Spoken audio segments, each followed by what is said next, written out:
La question est simple. On aimerait que la réponse le soit aussi. Elle sera peut-être un peu complexe, mais elle sera claire. Est-ce qu'on peut prier avec un musulman? Est-ce que nous, chrétiens, on peut prier avec un musulman? Est-ce qu'un musulman peut prier avec nous, chrétiens?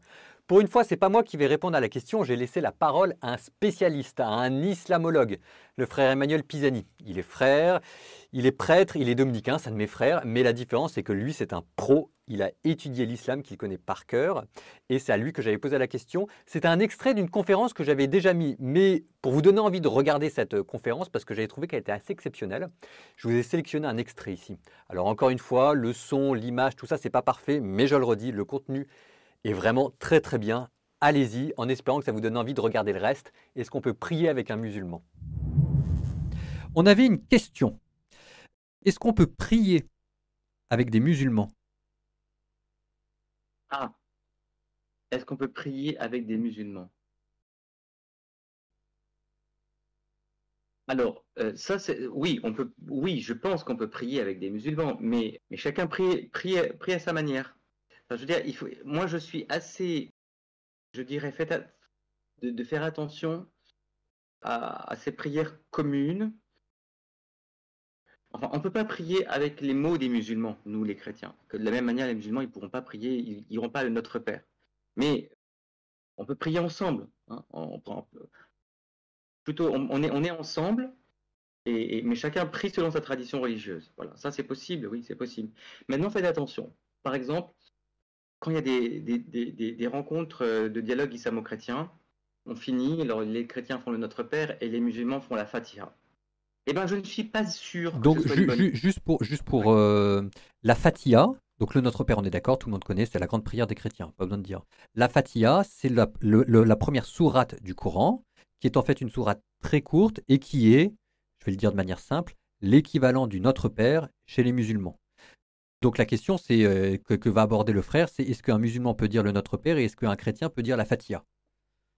Ça, je suis très très réservé. Pourquoi? Parce que dans la Fatiha, donc qui est la première sourate du Coran et que les musulmans prient comme nous on prie le Notre Père, hein, donc tout le temps, à chaque fois qu'ils font les 5 prières, on dit la Fatiha. Bon.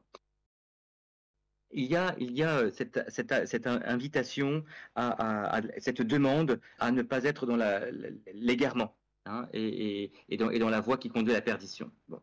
Or, dans l'interprétation, dans les commentaires, la voie de l'égarement, la voie qui conduit donc à la damnation, la voie de l'égarement, oui, c'est ça, c'est, dans la tradition musulmane, c'est le christianisme et le judaïsme.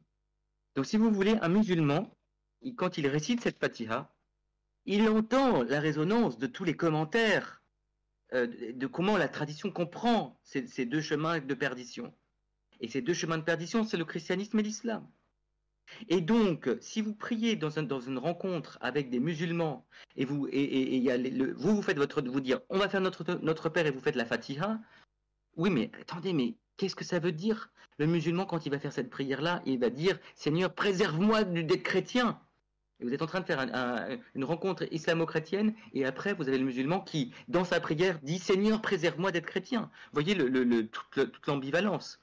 Alors, personnellement, donc, je pense que c'est une très mauvaise idée, hein, forcément. Sauf si vous avez l'imam donc du groupe musulman qui va dire, mes frères, je vous propose de dire la Fatiha. Seulement attention, mes frères.